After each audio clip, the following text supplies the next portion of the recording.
what you're talking about too is this idea that what happens when the state projects a specific idea of what their citizens should be, that doesn't face the realities of kind of what people are experiencing on the ground, because it goes without saying, right, people have pluralist, like as you said, religious, ethnic, cultural identities. And I think something that we've seen quite often in Sudan is that when you don't fit a specific version of what being Sudanese is, that there could be sometimes even kind of like violent repercussions to what that looks like. Yeah, thank you. And so despite the fact that we've seen some of the biggest humanitarian crises in the region, there's been a sort of international negligence, ignorance, call it what you will. Of course, we're distracted by many other conflicts on the planet. But how do we explain the sort of international passivity, or what is the international community's role in the region? And more specifically, when we think about mediation efforts or sort of bringing the conflicts to a close?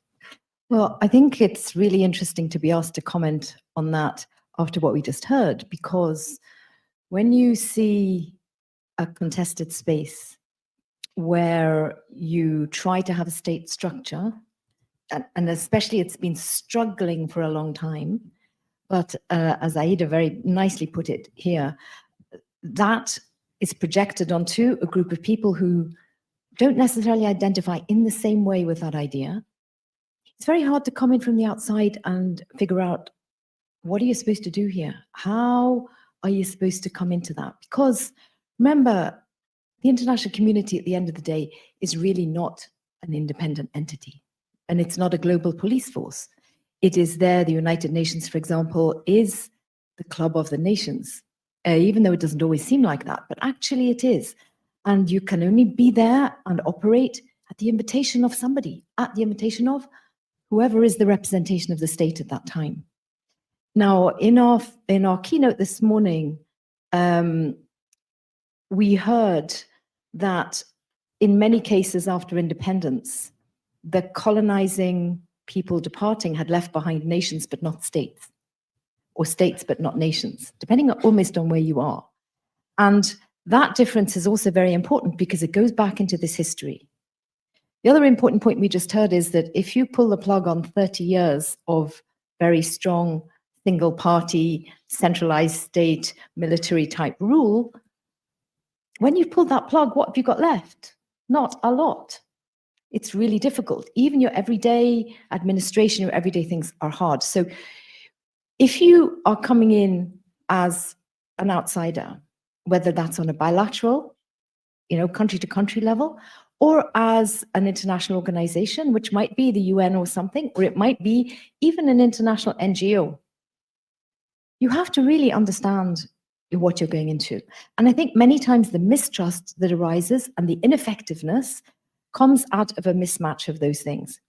You come in with the best of intentions to cover some area. It might be water and sanitation, say, or it might be food security, or it might be humanitarian assistance, or it might be some version of improving security circumstances so that everybody can operate.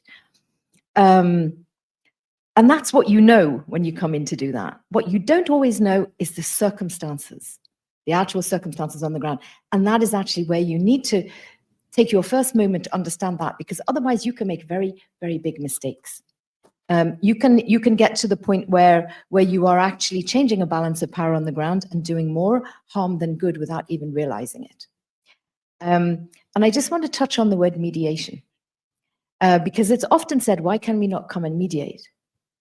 I would like to go back in UN terms, for example, to the days of Kofi Annan, when we had a much more activist UN as a whole. And I'm not saying that was because of one individual, Kofi, but actually those days, and I'm just using him as a flag for those days. It was quite a while ago, it was generations ago in terms of international organizations. We also had much more robust peacekeeping missions, a methodology of doing that was rather different. They didn't always get it right, but it was a different kind of intervention.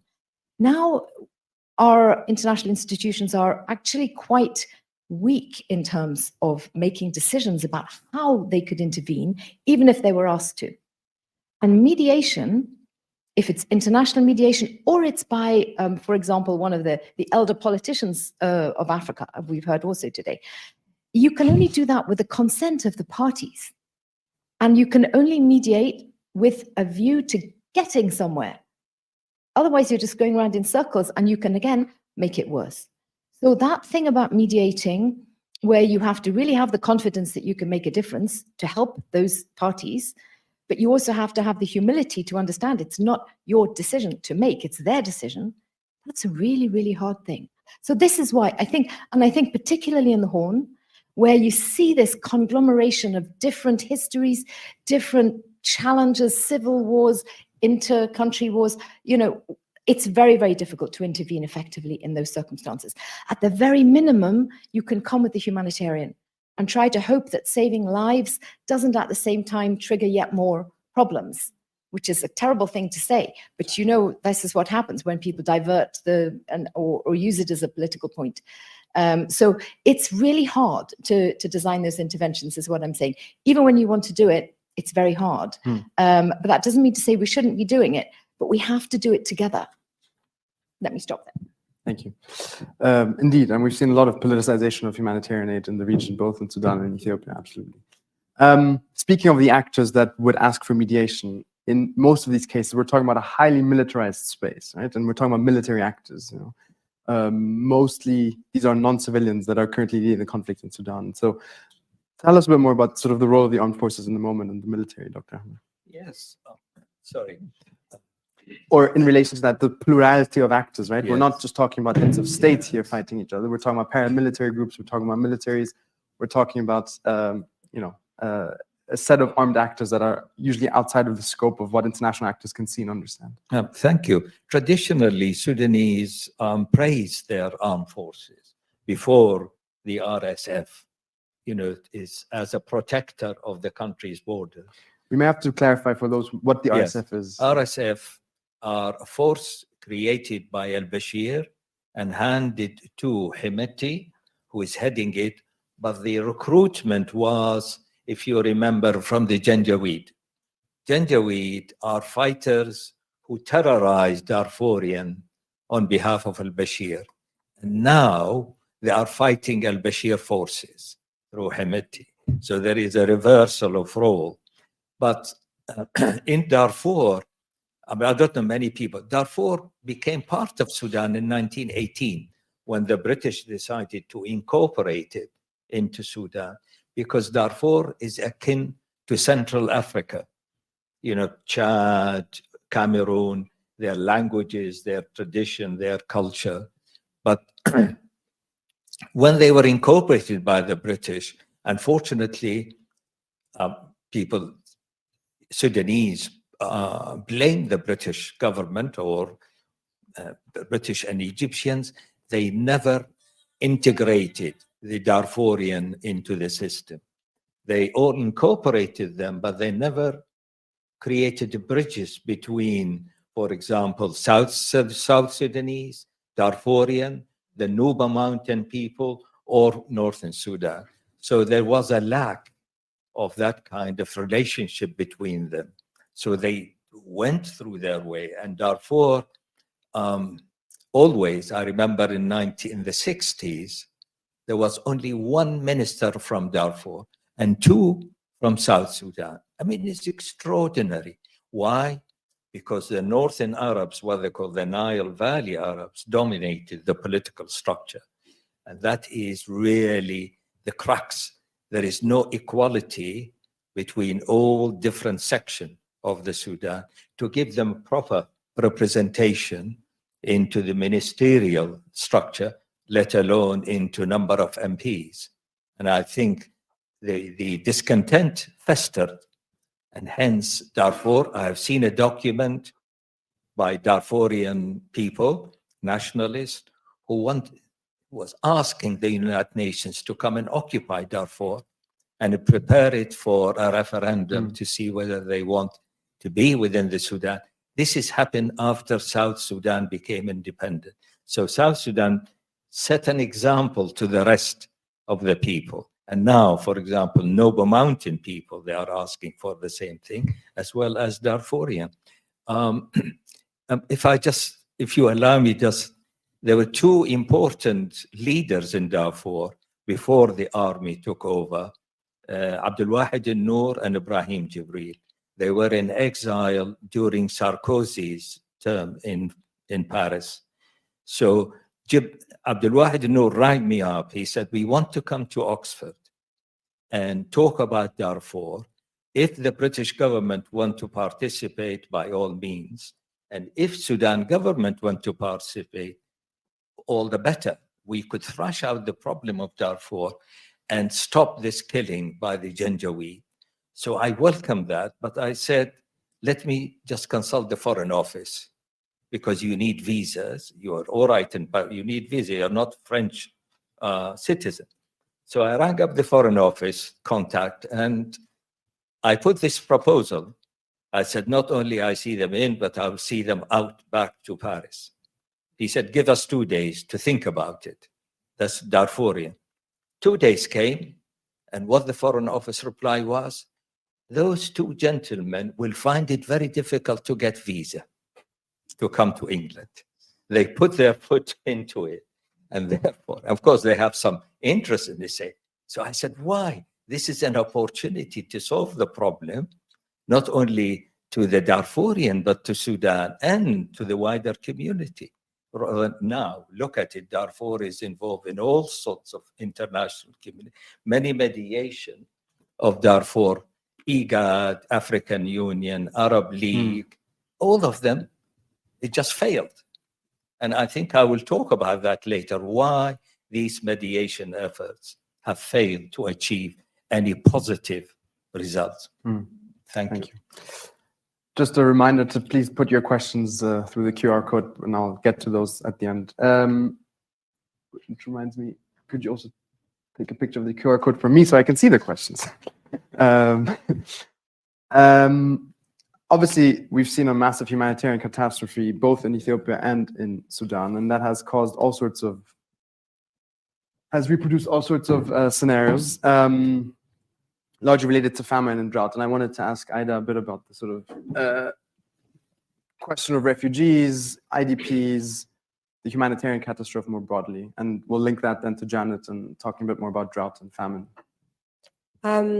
Yeah, so in Sudan, there is, I think now the statistics are 9 million people internally displaced, and about 2 million externally displaced in neighboring countries, mainly Egypt, Ethiopia, and South Sudan. And I mean, the situation is incredibly dire. It is the world's current largest internal displacement crisis. And it's not receiving the amount of resources that it needs to support people, but I'll get into why that's happening in a bit. Beyond that, a big issue that we have is inaccurate numbers, specifically related to the amount of deaths that have occurred in Sudan. Some statistics predict about 14,000 people have died, which just doesn't make sense within the fact that we're in the second year of the conflict. And again, that's because there's also been very limited access to humanitarian aid for people to actually run these numbers. And of course, there's like forced disappearances and things like that happening in Sudan as well. And the demands for the crisis of IDPs within the country. So many people have left the capital of Khartoum to neighboring towns. And those who are able to afford it and to sustain it and have access to it as well have been able to leave the country. And a lot of the issues that we're seeing internally, for instance, is that there's massive shortages in food. There is issues of water and sanitation. Obviously, people have lost their jobs throughout the war. So many of the issues such as like food scarcity, a big cause of food scarcity in Sudan right now is people can't afford food. And this is obviously causing starvation. Hospitals have been destroyed. There are very few functioning hospitals in the country, and those that are functioning are quite ill-equipped to deal with people's several different types of illnesses. And yeah, that's also compounded by the security situation, where particularly women and children are vulnerable to very violent crimes by communities and by the army and the RSF as well. And that's besides the fact that our homes have been looted and destroyed too. But just touching briefly on kind of this idea of what this also means within the context of like climate change and this looming famine. Sudan is entering some of the hottest months of the year, which makes agriculture very difficult, especially in situations where you don't have access to to the materials that you need. And what we're seeing now, and touching on what Dr. Ahmed said about Darfur, is particularly in Darfur also, is like the looming famine and fight for aid resources have started to kind of drive the conflict itself. The army, which is who is internationally recognized by the international community as the legitimate government in Sudan, has rescinded its permission to allow aid agencies to bring food through to Darfur and aid to Darfur. And why I highlight Darfur specifically is because there's currently a massive fight happening in Darfur between the RSF, that Dr. Ahmed explained, and the armed forces. And what we're seeing happening there, and Darfur is key. Darfur gives you access to Chad, to Libya. It gives the RSF more arms. And it's completely fallen to the RSF, except for the capital, Al-Fashir, which we're currently seeing in live time. And I'll call it what it is, a genocide of the RSF, former Janjaweed, attacking this capital city, which has become also a hub of refuge for many people fleeing from Khartoum and other cities that have been attacked by the RSF and the SAF, caught in the crossfire. So relating that to food, when aid agencies are being blocked, obviously that means that the food can't reach starving populations, and around 90% of Sudan's starving population are in RSF-held territories throughout the country. And I guess that using food as a weapon of war is not necessarily very new to the region. It was used in northern Ethiopia, and it has a long history of being used in Sudan as a way to starve out your enemy and to depopulate their areas. And then this ends up being a civilian conflict itself. And so what we're seeing now is kind of a calculated starvation of these populations, and particularly the ones that are most vulnerable, and the ones that have experienced a long history of violence, such as what we're seeing occur in Darfur right now, are going to be the most at risk. I was going to pose to Janet the question, these are politically induced famines, right? This idea that droughts just happen because of a lack of weather is, sure, the climate change is affecting us in many ways, but the sort of political framework that allows for certain populations to be more affected than others is obviously politically induced. Before you answer that question, though, you wanted to have a quick comment. Yeah. Sorry. The Darfur question is fundamental at the moment, really, to the future of Sudan. Will it go its own way? Will the southern, when you say Sudan government, where is it? The president, apparently, he lives in Port Sudan, not in Khartoum, because his palace has been bombed. The airport has been, so he's operating from Port Sudan. And also the one thing about Egypt doesn't have asylum seekers program.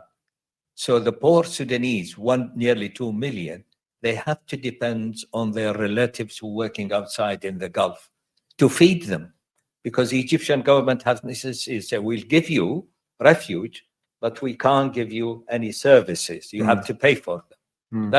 And I said, well, an Arab country, they come, and Egypt, history of Egypt and Sudan, at least they would be more kind to them. Not at all. Mm. The Egyptian just absent. Now, if I give, you, because we are in touch with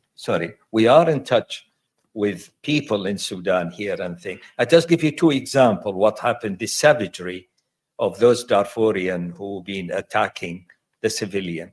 One friend, he said his house, very big house, and two cars, I'm sure it is in Njima, the capital of Chad, been sold, 2 cars.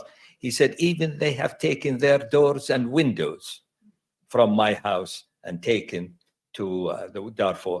And very important industrialist with factories producing fans, refrigerators, cookers, they burnt it down. And they went to his house and ransacked. And he said, even his clothes was taken away by those people who are, Yeah. No, the brutality. Yeah, please, Janet, back to drought and climate. Yeah, I think we know in the Horn we've had at least 5 successive years of drought, and of course that stretches now across the Sahel. It stretches even across the North Mediterranean coast as well. Actually, this is a very, very significant widespread weather pattern. I think the difference is when you are in a circumstance which is developing anyway, and least developed and very, very fragile, as we've already said many times in the countries in this part,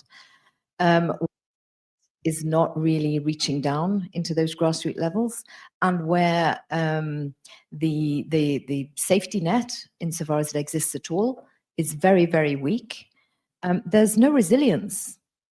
So every time you have something happening, it just adds on to another level of vulnerability. So you have a situation of multiple vulnerabilities. Now, people are very, very resilient. The people in these areas are just mind-blowingly resilient. The fact that they are existing, that they manage to make their way to a place of safety when they can, that they continue, is testament to this strength of surviving.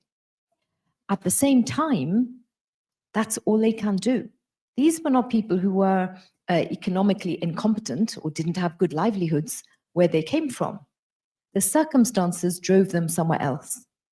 Now, a few years ago, we used to say that if you added up all the refugees around the world globally, that number would be about the 16th largest country by population in the world. Imagine. That's just the refugees outside their borders, not even the IDPs, the internally displaced. And since those days, maybe about probably 4 or 5 years ago, we're now looking at numbers that are much vaster than that. That is an enormous thing. And when we say that humanitarian appeals are not fully funded, because those people need, everywhere they go, they need the food, they need water, the children need education, we need healthcare, we need shelter. We actually need livelihoods. People want to be able to work and have respect in their lives. So being able to provide that in these circumstances, again, goes back to saying it's very difficult.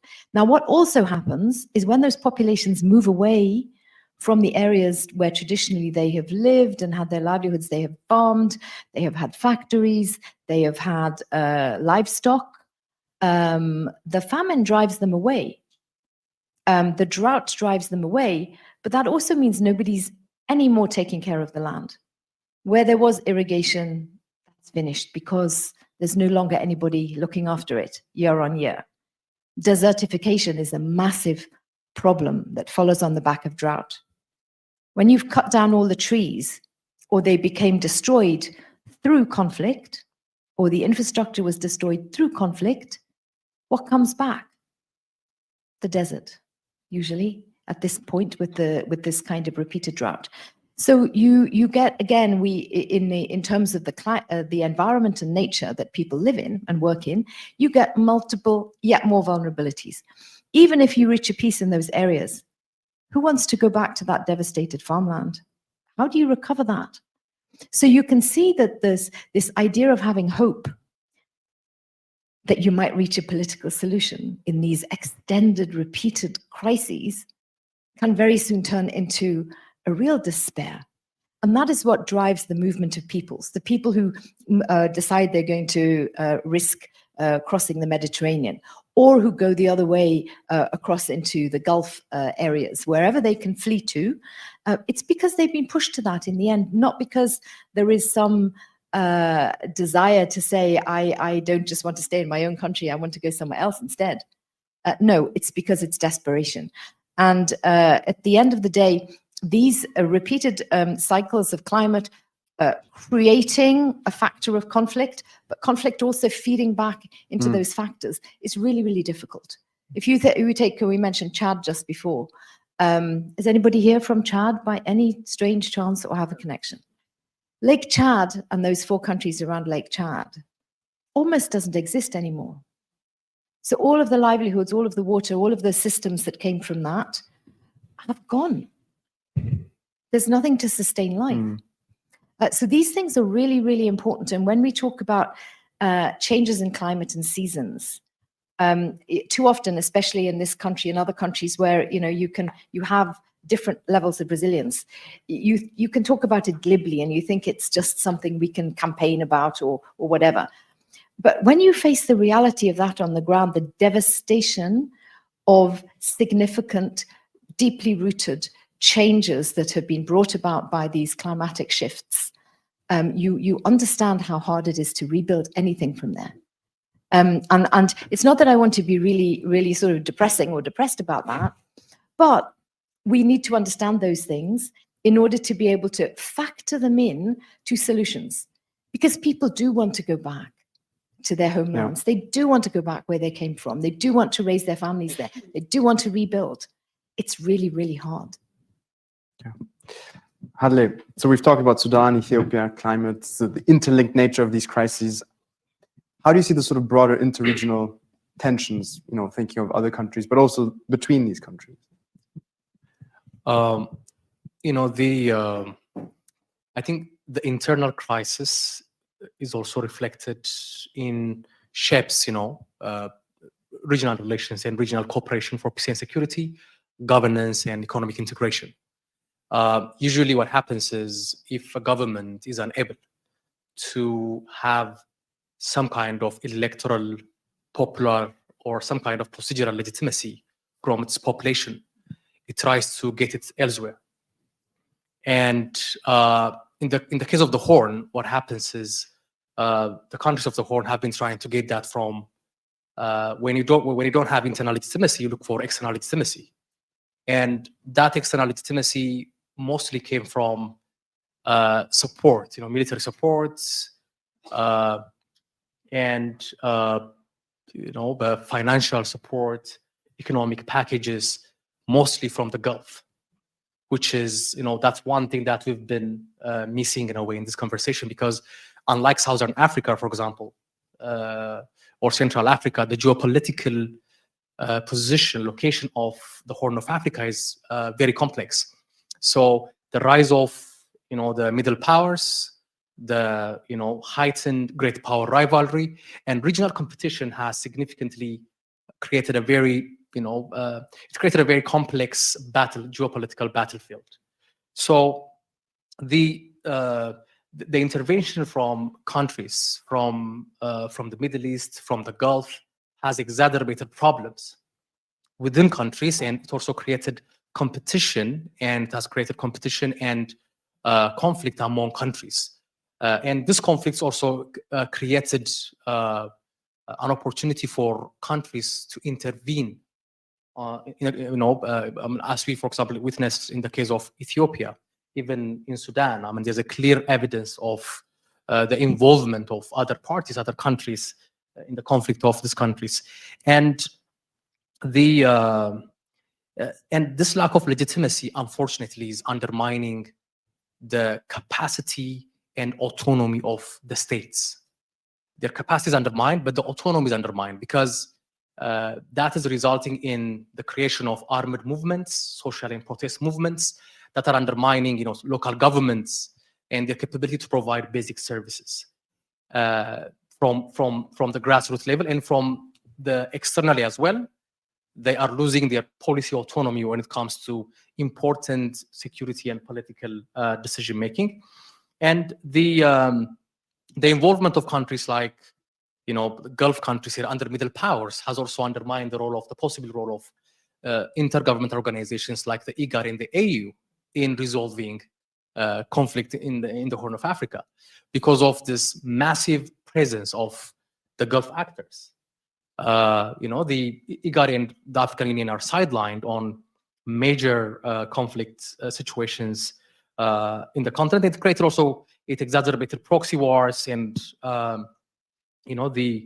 very complex security complex where one conflict is deeply related and connected with the other. And basically, it is creating a web of crisis that is characterized by state fragility, state failure, state collapse, securitization of the state. I will stop by saying that, it was mentioned that, for example, the RSF, how did it come into being? That's the most important question, because when people, political movements, social movements, or opposition parties come up with a political question regarding identity, representation, self-rule, economic justice, the first thing the government, does in this region is securitize it. And the response for a political question is usually security or repression. So the thing is, the state doesn't have the capabilities and the infrastructure and the resources to deal with that through security. So it creates a semi-state, paramilitary movements, and it's somehow outsources the role of security, outsources the monopoly on violence for other actors. And after some time, a contradiction would emerge between the government and these actors that was created for a certain purpose. Once they fulfill that purpose, or in the process of fulfilling that purpose, a conflict would arise between these structures in the government. And that's what happened in the Sudan. That's what happened in Ethiopia as well right now. And it's so true for most of the continent. So we need to conclude, I think, any attempt in a way for a peace process, a political process, democratization should focus on articulating what lies, what are the causes and the factors that resulted in eroding the legitimacy of the state in the Horn of Africa. And this can only be resolved through inclusive, comprehensive, and independent processes like national dialogue, independent national dialogue processes. So for the last 10 minutes or 15, I'll get to the audience questions. What? We've only had 45 minutes, unless the auction was more important than the actual conversation. So we wasted time with other things. Yeah. But we're gonna take a few questions. Okay. Yeah, sure.